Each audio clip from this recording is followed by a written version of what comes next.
부터 23절까지의 말씀입니다.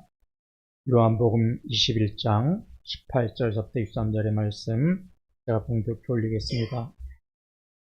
내가 진실로 진실로 내게 이르노니 내가 젊어서는 스스로 띠를 띠고 원하는 곳으로 다녔거니와 늙어서는 내 팔을 벌리리니 남이 내게 띠 띠우고 원하지 아니하는 곳으로 데려가리라.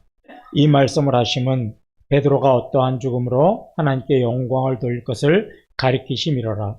이 말씀을 하시고 베드로에게 이르시되 나를 따르라 하시니 베드로가 돌이켜 예수께서 사랑하시는 그 제자가 따르는 것을 보니 그는 만찬석에서 예수의 품에 의지하여 주님, 주님을 파는 자가 누구오니까 묻던 자더라. 이에 베드로가 그를 보고 예수께 여짜오되 주님, 이 사람은 어떻게 되겠사옵나이까? 예수께서 이르시되 내가 올 때까지 그를 머물게 하고자 할지라도 내게 무슨 상관이냐? 너는 나를 따르라 하시더라. 이 말씀이 이 형제들에게 나가서 그 제자는 죽지 아니하겠다 하였으나 예수의 말씀은 그가 죽지 않겠다 하신 것이 아니라 내가 올 때까지 그를 머물게 하고자 할지라도 내게 무슨 상관이냐 하신 것이로라. 마지막 주일입니다. 한 해 동안 여러 모양으로 교회를 섬기신 우리 성도님들께 감사의 말씀을 드립니다. 이 시간 우리 말씀 듣기 전에 옆에 성도님들에게 한 해 동안 감사했습니다 라고 서로 인사하시겠습니다. 서로 인사하십시오. 한 해 감사하셨습니다. 네. 정말 감사한 조건이 참 많은 한 해였던 것 같습니다. 오늘 제가 이제 요한복음에 대한 말씀을 드리면 총 93번째 말씀입니다. 한 2년 6개월 동안 요한복음을 93번째 이제 말씀을 오늘로 드리는데 오늘로서 이제 요한복음에 대한 말씀은 이제 끝내고요. 내년서부터는 구약성경에 나오는 아모스서 여러분들의 또 말씀은 좀 부족하지만 열심히 증거하려고 합니다. 오늘이 이제 마지막 날인데 우리 오늘 예배만큼은 이런 예배 자세를 한번 드렸으면 좋겠어요. 내 인생의 마지막 예배다. 이런 마음으로 간절한 마음, 하나님을 갈망하는 마음, 우리가 정말 하나님과 내가 이렇게 1대1로 독대하고 있다라는 그런 마음으로 우리가 좀 마지막 예배를 올 한 해 이번 주 오늘 예배 잘 드리면 1년 예배를 다 잘 드린 거 되는 겁니다. 예. 오늘 예배 못 드리면 1년 예배 다 못 드린 거예요. 자, 올 한 해 여러분들 어떻게 지내셨어요?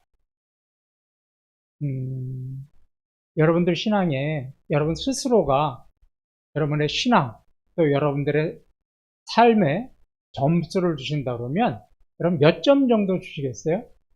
여러분들의 인생과 삶에 여러분 몇 점 정도 주시겠습니까? 제가 중고등학교 다닐 때 어떤 선생님이셨는데 이 선생님은 시험만 보면 교회 뒤에다가 1등서부터 꼴등까지 이름표를 순서대로 적어놨어요. 죽을 맛이었습니다. 물론 앞에 있는 학생들은 기분 좋겠지만 저처럼 앞쪽에 못하고 저 뒤쪽에 있는 학생들은 항상 죽을 맛이었죠. 이 항상 순위를 매기고 성적을 매기고 평가라는 것이 학생 때만 그런 줄 알았는데 역시 사회를 나와도 마찬가지였습니다. 직장에서도 뭐 근무 평가를 하고 뭐 무슨 뭐를 자격증을 따야 하는 그런 어떤 평가하는 것은 계속됐습니다. 심지어 교회에서도 마찬가지예요. 교회에서도 1년에 성경을 몇 번 읽었느냐, 또 1년에 몇 사람을 전도했느냐, 이거를 가지고 순위 평가를 하고 점수를 매기죠. 그런데요, 문제가 뭐냐면 이런 평가가 절대 평가가 아니라는 겁니다. 상대적인 평가죠. 그러니까 우리 교회에서 제일 잘한 사람도 다른 교회 가면 어떻게 되는 거예요? 중간밖에 못하는 경우도 있고 우리 교회에 중간 정도 하시는 분은 또 어떤 교회 갔더니 1등이 될 수도 있는 거예요. 이런 상대적인 평가는 항상 올바른 평가는 아닙니다. 저는 아시다시피 이제 주님의 소명을 받고 50에 제가 이제 신학교를 들어갔습니다. 들어가서 공부를 하는데 저는 성적이 그렇게 좋은 편은 아니었어요. 왜냐하면 젊은 신학생들은 아무리 제가 열심히 노력을 하고 공부해도 젊은 신학생들은 따라갈 수가 없었습니다. 머리가 너무나 비상하고 그러고 저는 암기력도 떨어지고 이해력도 떨어지고 그러니까 그래서 저는 별로 좋은 점수를 못 받았어요. 그리고 이 대학 때는데도 이제 대학은 A, B, C라고 나눕니다. A, B, C라고 나누는 게 어떻게 나누냐? 전체 학생 중에 A라는 평가를 받는 학생은 딱 정해졌어요. 5명. 근데 B는 몇 명, 이렇게 인원이 정해져 있기 때문에 이게 딱 상대적인 평가입니다. 그런데 제가 그 평가를 보면서 좀 안타깝다라고 느낀 게 뭐냐면 좋은 성적을 받은 학생들이 있어요. 젊으신 학생들. 그런데 그 학생들 중에는요. 목회에 대한 갈급함은 그렇게 없더라는 거죠. 채플 시간에도 핸드폰 갖고 뭐 하냐면 게임해요. 근데 성적은 좋아요. 네? 게임합니다. 채플 시간에. 핸드폰 갖고. 네. 그 다음에 채플 시간에 대리 사인 하게 하고 일찍 집에 가고. 그래도 항상 교수 시험에 합격하면 어떻게 돼요? 1등이에요. 좀 그런 면이 좀 모순이다 이런 생각이 들었어요. 만약에 우리 총신대학교의 신학교에서 목회의 갈급함을 가지고 점수를 매긴다면 이 나이 들어서 신학을 한 저나 또 우리 강 목사님이 아마 1등 했을지도 몰라요. 우리는 간절했거든요. 근데 총신대학교 시험은 그런 거 갖고 점수를 안 매긴단 말이죠.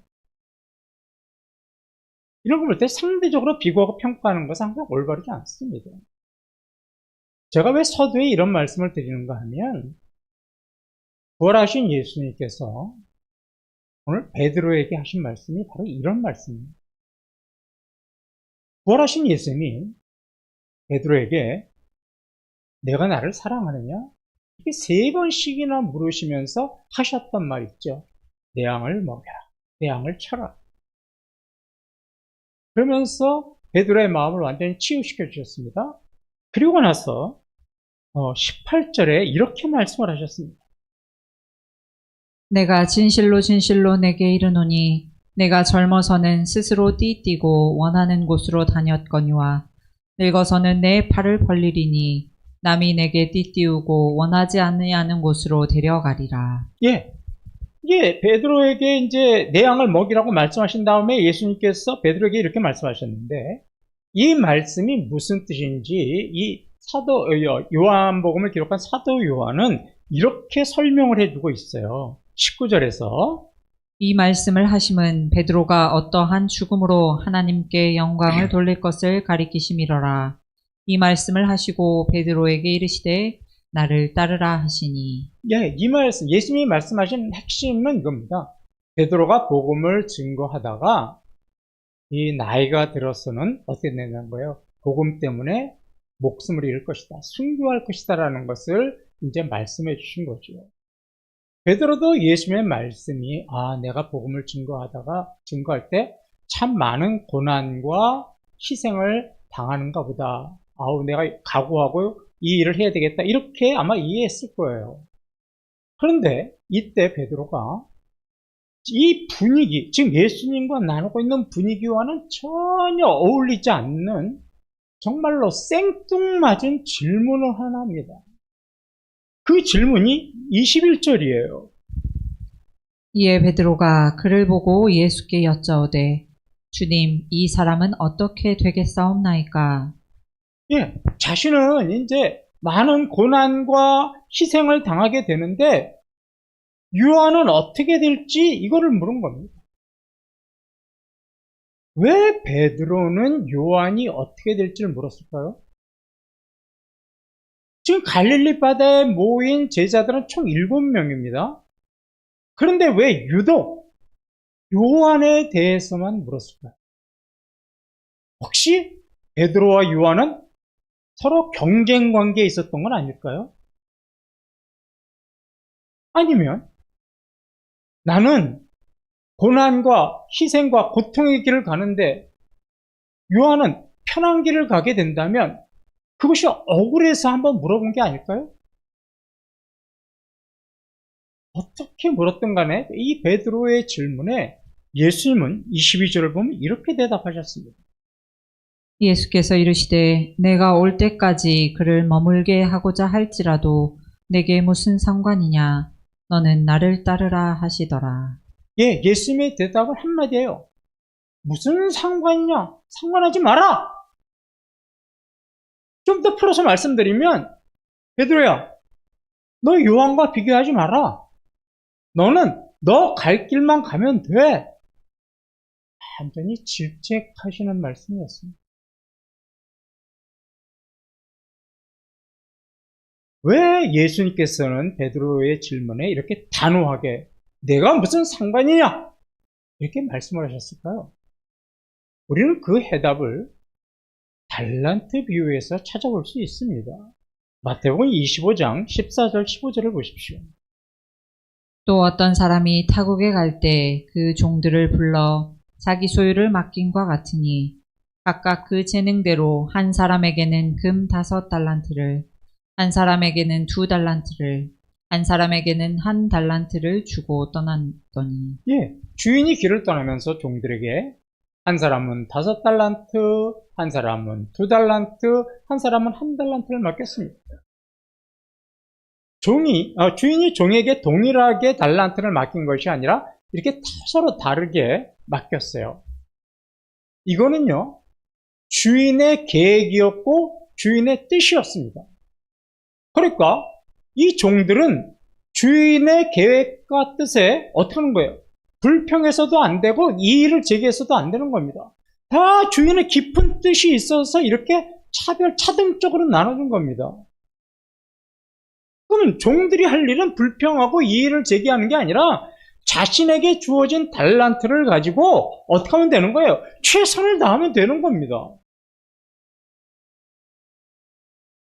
마찬가지예요.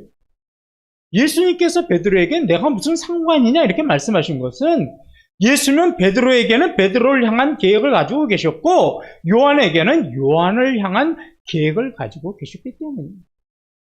그래서 베드로가 가야 할 길이 있는 거고 요한이 가야 할 길이 있는 거예요. 결과적인 이야기지만 베드로는 복음의 길을 가고 복음을 증거하다 결국은 어떻게 된 거예요? 순교의 길을 간 거예요. 그게 바로 예수님의 뜻이었습니다. 그러면 요한은 어떤 뜻이었느냐? 생각해 보세요. 예수님이 십자가에 달리셨을 때 요한에게 뭘 하나 부탁을 하셨어요. 뭐죠? 내 어머니를 잘 보살피라. 부탁한다. 사도 요한에게 하나님께서 주신 달란트는 뭐예요? 나는 천국 갈 때 남겨져 있는 내 어머니 마리아를 네가 끝까지 보살펴라. 이것이 사도 요한이 가야 할 길입니다. 그래서 사도 요한은 밤모섬으로 귀향을 가면서까지 예수님의 어머니 마리아를 모시고 가서 거기서 지극히 잘 모시다가 결국은 죽은 겁니다. 베드로의 길이 있고 요한의 길이 따로 있었던 거예요. 이건 다 주님의 계획이었습니다. 하나님은 저 여러분들에게 우리 각각에게도 서로 다른 그런 계획을 갖고 계십니다. 그래서 로마서 12장 6절 상반절을 보십시오. 우리에게 주신 은혜대로 받은 은사가 각각 다르니 주님이 우리에게 각각 서로 다른 은사를 주신 것은 서로 다른 계획이 있기 때문인 거예요. 이 성도님에게는 이 은사를 준 것은 이 성도님에게 향한 주님의 계획이 다른 거고 이 성도님에게 이런 은사를 주신 것은 이 성도님에 대한 주님의 계획이 따로 계시기 때문이에요. 그래서 이 서로 다른 은사를 주고 우리가 살아가고 우리가 교회에서 봉사하다 보니까 어떤 문제가 생기냐면 성도들이 살아가는 환경도 다르고 하는 일도 다릅니다. 또 교회에서 주님의 일을 하는 것도 다릅니다. 어떤 성도는 전면에 나서서 일하시는 성도님도 계시는 반면에 어떤 성도님은 아무도 알아주지 않는 일을 하시는 성도님도 있습니다. 어떤 성도님은 주님께서 그 경제적인 여유를 가질 수 있는 그 지혜, 이런 걸 주셔서 그런 은사를 받으신 성도님이 있어요.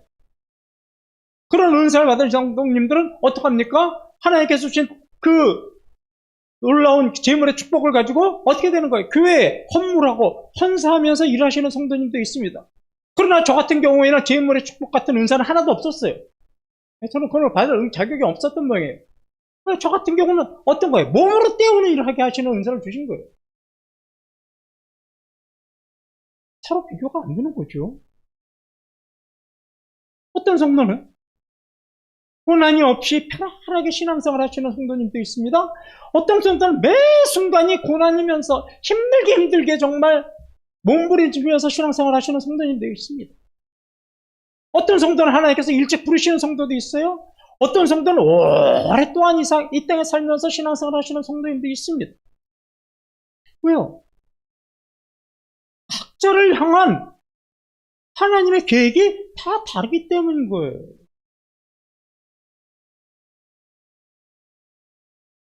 이렇게 다 다르다 보니까 한 교회 다니는 성도님들 가운데서도 서로 다른 모습입니다.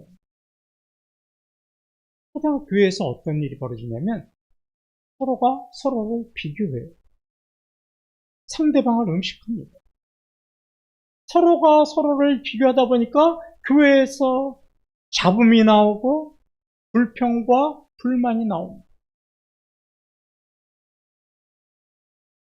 주님은 한 교회 내에서도 이렇게 서로가 서로를 비교하면서 신앙생활하는 성도들에게 베드로가 똑같은 말을 하시는 거예요. 내가 무슨 상관이냐?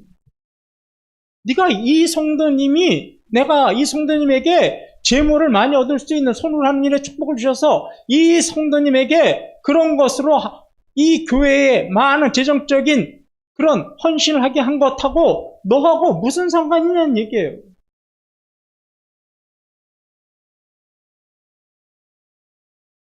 그러면서 뭐예요? 내가 너에게 준 그 길을 가라는. 여러분, 서로 비교하고자 하는 그런 성도님들이 꼭 알아야 할 진리가 있어요. 그게 뭐냐면 베드로의 삶하고 요한의 삶은 처음부터 비교할 대상이 아니었다라는 겁니다. 비교가 안 되는 걸 비교하는 거예요. 자신의 삶하고 다른 성도의 삶도 이건 처음부터 비교할 수 있는 비교거리가 아닙니다. 비교의 대상이 아니에요. 그런데 자꾸 우리는 비교하려고 그래요. 그거 비교하면 우리는 우리를 향한 하나님의 계획을 거부하고 불평하는 거하고 똑같은 겁니다. 우리는 우리에게 맡겨준 일만 최선을 다해서 하면 되는 거예요. 교회 성도들이 서로 비교하다 보면 교회의 연합이 안 됩니다. 하나가 안 돼요. 심지어는 서로 간에 갈등이 생기고 비교하고 이러다 보니까 교회가 깨어지는 교회도 있습니다. 그러면 주님은 굉장히 슬퍼하시겠죠? 반면에 마귀는 엄청 기뻐할 겁니다. 여러분, 제가 감히 말씀드립니다. 여러분, 교회에서 누구와 누구를 비교하는 것은 주님을 슬프게 하시는 거고요. 마귀를 기쁘게 하는 일입니다. 왜 교회에서 헌신하고 봉사하시면서 마귀에게 신나는 일을 하십니까? 굉장히 잘못된 일이죠.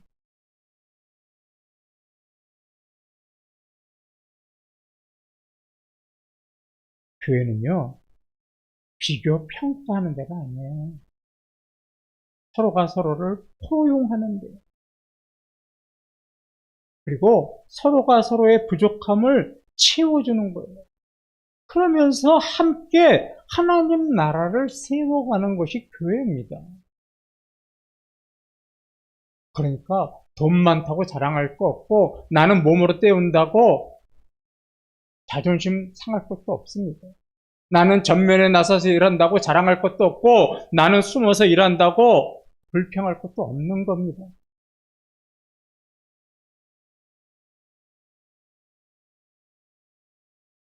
그래서 사도 바울은 디모데에게 이렇게 목회하는 디모데에게 이렇게 조언을 했어요. 큰 집에는 금그릇과 은그릇뿐 아니라 나무그릇과 질그릇도 있어 귀하게 쓰는 것도 있고 천하게 쓰는 것도 있나니 그러므로 누구든지 이런 것에서 자기를 깨끗하게 하면 귀히 쓰는 그릇이 되어 거룩하고 주인의 쓰심에 합당하며 모든 선한 일에 준비함이 되리라. 어느 집에 금그릇도 있고 은그릇도 있고 뭐 나무그릇도 있습니다. 당연히 금그릇은 귀하게 쓰이겠죠. 나무그릇은 천하게 쓰일 겁니다. 그러나 그 집에 금그릇만 다 있어서는 그 집이 살림살이를 제대로 못합니다. 금그릇도 있어야 되고 천한 그릇도 나무그릇도 있어야 되는 겁니다. 그런데 중요한 게 뭔지 아세요? 금그릇이나 나무그릇이나 다 그 주인을 위해서 사용된다면 다 소중한 그릇인 겁니다. 우리는 우리의 주인 되시는 주님이 우리를 금그릇으로 사용하시든지 아니면 나무그릇으로 사용하든지 불평할 게 없는 거예요. 우리는 오직 우리의 그릇에 맞게 주님 앞에 쓰임을 받으면 되는 겁니다. 그런데 우리는 자꾸 남은 무슨 그릇처럼 보여요? 금그릇처럼 보이고 나는 천한 나무그릇처럼 보이는 거예요. 그러니까 불평하고 불만이 나와요. 그러고도 교회가 하나가 안 되는 거예요.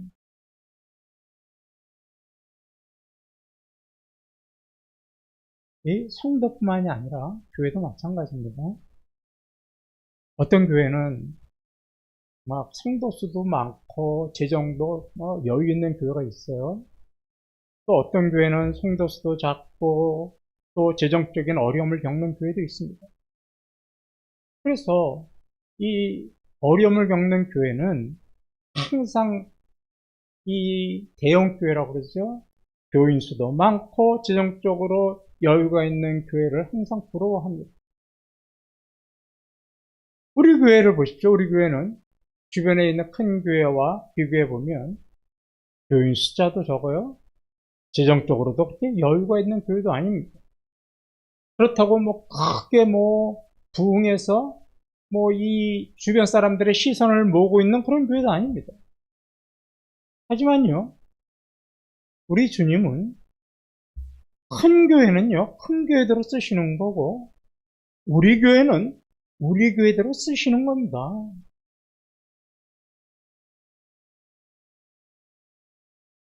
시간이 지나갔지만 말씀을 드릴게요. 신학교에서 어떤 교수님이 반에다가 질문을 했습니다. 신학생들이. 서울에서 목회하고 싶은 전도사님 손 들어보세요. 그랬더니 80%가 손 들었습니다. 다 서울에서 목회하겠다는 거예요. 시골에서, 섬에서, 도서에서 목회하실 분 손 들어보세요. 3명. 그러면 서울에 오면 낙도, 섬, 산골에 있는 그분들은 누가 보살필 겁니까? 하나님이 어떤 분들은 서울에서 목회할 수 있도록 은사를 주신 목사님도 있고 어떤 목사님들은 섬과 낙도에서 목회할 수 있도록 은사를 주신 거예요. 그러면 서울에서 목회하는 목사님은 섬에서 목회하시는 목사님 우습게 봐야 됩니까? 섬에서 목사하시는 분은 나는 언제 여기를 떠나서 서울로 가나 그거 동경하고만 있어야 됩니까? 이 목사님은 이 목사님대로, 이 교회는 이 교회대로, 이 목사님은 이 목사님대로, 이 교회는 이 교회대로 쓰는 거예요.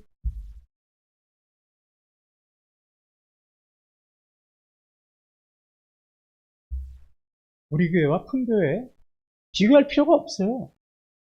그리고 남의 교회에 대해서도 이런저런 이야기할 필요 없습니다.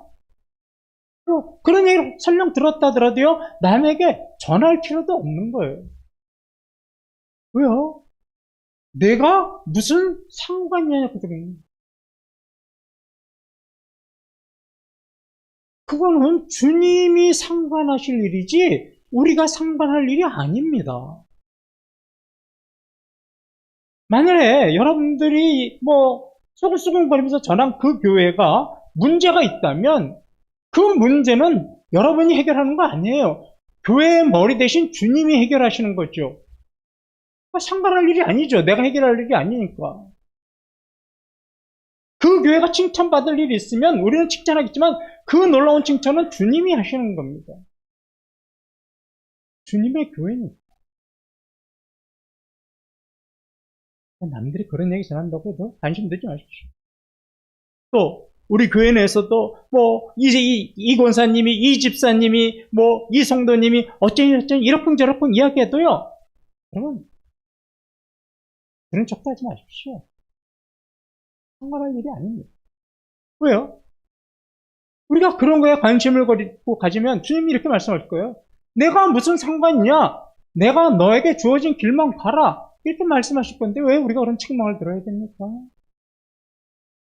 저는요. 제 앞에서 좋지 않은 이야기 전하시는 분은 제가 경계를 합니다.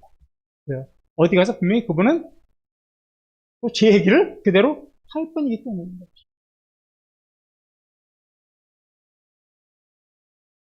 우리가 남들과 비교하고 우리 교회를 다른 교회에 비교하면 그리고 이런저런 평가를 하게 되면요. 그때부터 어떤 일이 벌어지는지 아세요? 악한 영이 우리의 마음을 지배합니다. 그러면 어떤 현상이 일어나면 열심히 잘 봉사하던 성도가 그때부터 서로 비교하기 시작하다 보면 질투하고 시기하고 빈정대고 조롱하는 모습이 나타납니다. 왜 우리가 빈정대고 조롱하고 시기하고 질투합니까? 상대방하고 비교해서 그러는 거예요.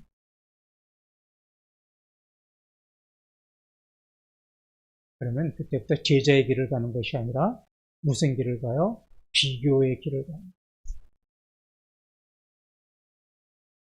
주님을 절대적으로 따르는 신앙이 필요한 거지, 남을 비교하면서 남이 한 만큼 아니면 나는 남보다 조금 더 하면 되지라는 그런 비교적인 신앙은 주님이 원하시는 신앙이 아닙니다. 어느 교회에서 그랬대요. 장로님, 이번 추수감사절로 헌금 얼마 할 거예요? 이제 10만 원 할 겁니다. 그럼 나는 11만 원 해야지. 기뻐하시겠어요, 하나님께서? 그분이 10만 원 하든, 그분이 경제적인 어려움이 있어서 하지 못하든 상관할 일이 아니라는 거예요. 내가 무슨 상관이냐? 내 갈 길을 가랍니다. 참 교회에서 이게 안 되죠? 여러분, 요한복음 13장 34절을 보십시오. 새 계명을 너희에게 주노니 서로 사랑하라. 내가 너희를 사랑한 것 같이 너희도 서로 사랑하라. 주님은 우리에게 서로 사랑하라고 하는 새 계명을 주셨어요. 그런데 이 서로 사랑하라는 새 계명을 순종하는데 가장 걸림돌이 뭔지 아세요? 비교하는 거예요. 비교하다 보니까 순종이 안 되는 거예요. 주님을 섬길 때 정말로 중요한 건 비교가 아니라 주님을 향한 절대적인 사랑이에요. 그래서 베드로에게 보세요. 내가 나를 사랑하느냐 몇 번 물으셨어요? 3번 물으셨어요. 왜요? 주님을 향한 사랑이 절대적이어야 양을 먹이고 양을 칠 수 있기 때문에 그런 거예요. 말씀을 마치죠. 우리는 남들하고 비교할 필요가 없어요. 우리에게 맡겨주신 달란트가 다 있거든요. 그 달란트, 그 사명을 우리가 잘 감당하시기만 하면 돼요. 여러분 모두가 주기철 목사님처럼 되지 마세요. 손양원 목사님처럼 되지 마세요. 제가 얼마나 피곤하겠어요. 우리 주님 그런 거 원하지 않으세요. 여러분, 우리 교회가 순복음교회처럼 되기 원하지 마세요. 저 그런 능력 없어요. 오늘의 교회처럼 되기 원하지 마세요. 그죠? 우리 교회는 우리 교회에 맡겨진 달란트대로만 하면 되는 거예요. 여러분들에게 맡겨진 달란트대로만 하면 되는 겁니다. 근데 그 달란트를 넘어가려다 보니까 어떻게 되는 거예요? 소위 문제라는 것이 생기는 겁니다.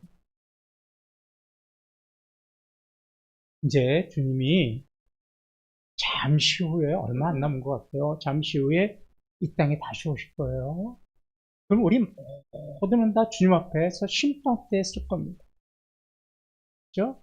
우리는 뭐 죄악의 심판대가 아니라 의의 심판대를 쓸 때 주님이 우리를 이제 평가를 하시겠죠.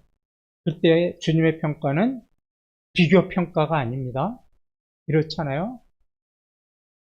A 성도에게 너 B 성도는 성경 10번 읽었는데 너 몇 번 읽었어? C 성도가 전도 20명 했는데 너는 평생 전도 몇 명 했어? 이렇게 비교해서 평가하시지 않아요. 주님이 저와 여러분을 심판하시는 기준은 딱 한 가지입니다. 꼭 기억하시기 바랍니다. 뭐냐? 저와 여러분에게 주신 달란트. 그것 하나 가지고 내가 이런 달란트를 너에게 맡겼는데 너 이 달란트를 어떻게 했느냐. 이것 하나 갖고 우리를 심판하시는 거지 남들은 어떻게 했고 남의 교회는 어떻게 했고 이거 갖고 비교해서 평가하시는 거예요. 우리는 우리에게 맡겨진 달란트만 최선을 다해서 충성하면 됩니다. 저는 바라기는 이틀이 이제 내일서부터 2024년이잖아요. 2024년은 우리가 이 옆에 앉아있는 성도님들과 비교하지 마세요.